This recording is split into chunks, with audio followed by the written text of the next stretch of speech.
Sweden. We are going to Stockholm. Stockholm, right? Yeah. Denmark, Copenhagen. The big cities. Yeah, I guess that's the best place to target it. And have you any idea of the interest so far, or is it more that you're showing up on the spot and you'll see how many people actually arrive, or do you know ahead of time that it will be sold out or something? No, we have known ahead of time quite a few places that it was sold out. Like in Greece, we had to do 2 lectures because it was sold out so much in advance.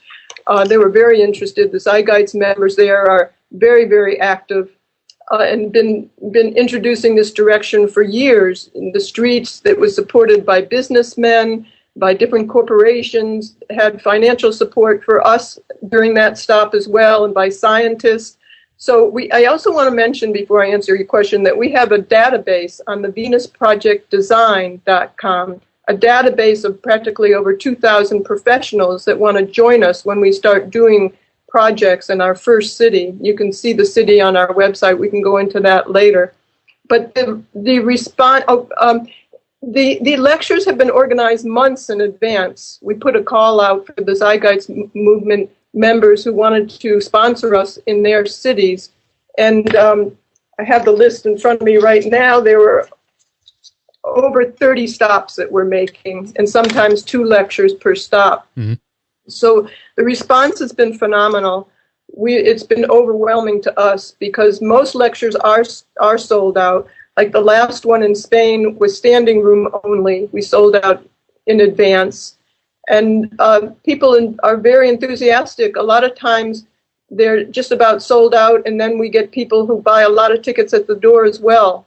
So it's going very well, and it's gaining momentum as we go. And we're even getting a lot of interest on mainstream media.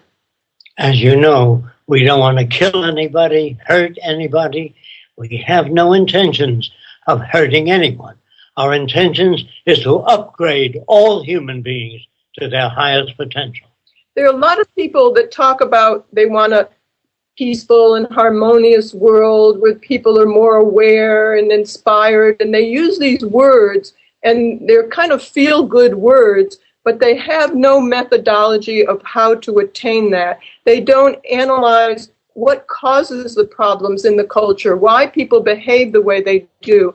And this is what the Venus Project offers. It's the only group that I have ever seen that offers solutions and a methodology of how to achieve the greatest wishes and aspirations of even the religions of the world, and what we call the metaphysical groups who just have nice words as how they'd like to see peace and harmony, but they have no way of achieving it. So the Venus Project really lays out a new social direction as to how to achieve this type of world that everybody hopes to have. Let me give you an example of that.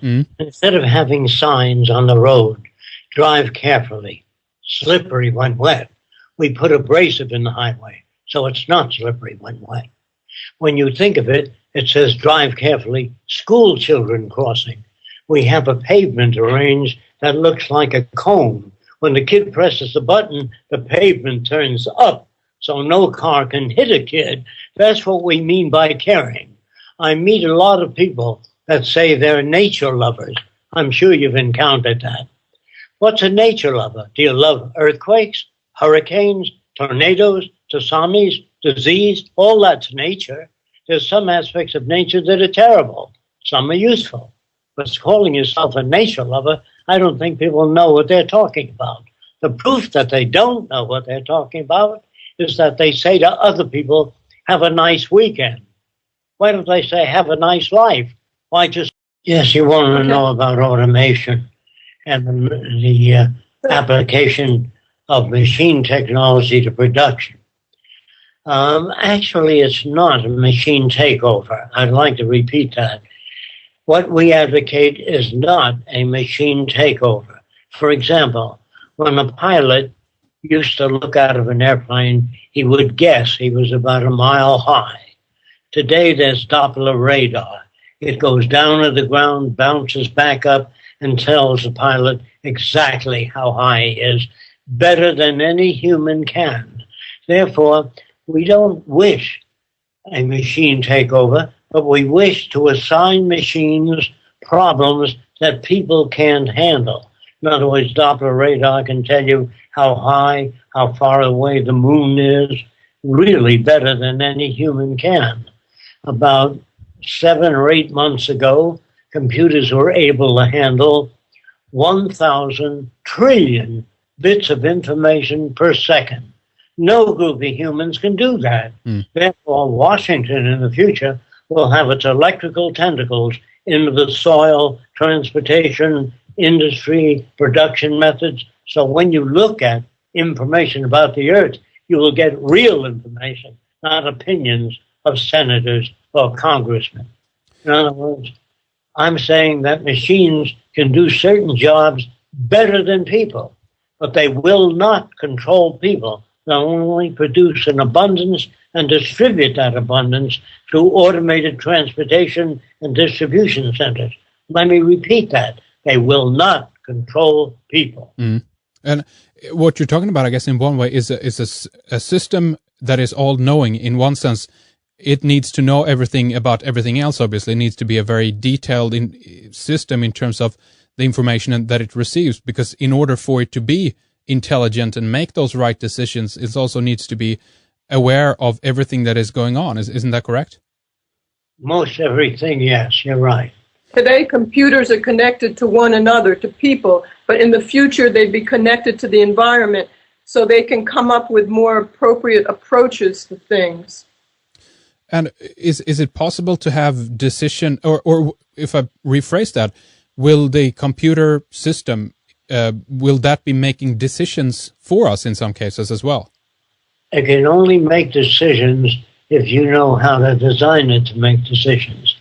A computer, for example, if you have a model airplane that's radio controlled, you move a joystick and it does a loop and a barrel roll and it lands. Today you can put a chip in that model. It'll take off, do a barrel roll, a loop, and land. However, if the earth splits while the plane's coming in for landing, if you don't put a sensor on it and it scans that area, it'll see the split and land elsewhere. It depends on how sophisticated the designer is as to how sophisticated machines will be. Do you follow that? Absolutely. And what in terms of artificial intelligence then do you think that will be used in the future? Is this a necessary step as well in order to manifest and make the Venus Project a reality? Well, the one thing you've got to know about the future of technology is machines have no feelings. They really don't care about anything. If you smash a computer in front of 40 brand new ones, they don't say, we'll get you. If it isn't this week or next week, we'll get you. Computers don't care. Machines have no ambition. They have no feelings. Understand that. But when we use them to manufacture mass production, make things available to people, they don't have to have feelings. Machines will never take over. That's Hollywood making movies, scaring the hell out of people about robots choking the designer. All that's Hollywood. In reality, remember that machines don't have feelings. If you destroy your computer, it doesn't get angry. If you work your computer Saturday, Sunday, it doesn't say, give me a goddamn day off, will you? It doesn't care about those things. These are man's projections into machinery. Sometimes when a car doesn't start, a person will kick the car. And sometimes when a television set doesn't go on, they kick the television set. This is a human being projecting human attributes into machines. We want to automate all boring and monotonous jobs as quickly as possible. We don't want young women in stores for 30, 40 years asking, what would you like, ma'am, selling tangy lipsticks and hair dyes and lotions. What do you think she has in her head when she retires after 30, 40 years? Tangy lipstick, hair dye, and lotions. She hasn't learned how to come into her own. She hasn't learned how to relate to people, how to think about how things work, or not taught scientific principles and processes, and not learn how to create and contribute to society. So we don't want those types of professions. We don't need them. Actually, you're not using the brains of people when they work in a store. Say a person works in a jewelry store. They wait and hope customers will come in.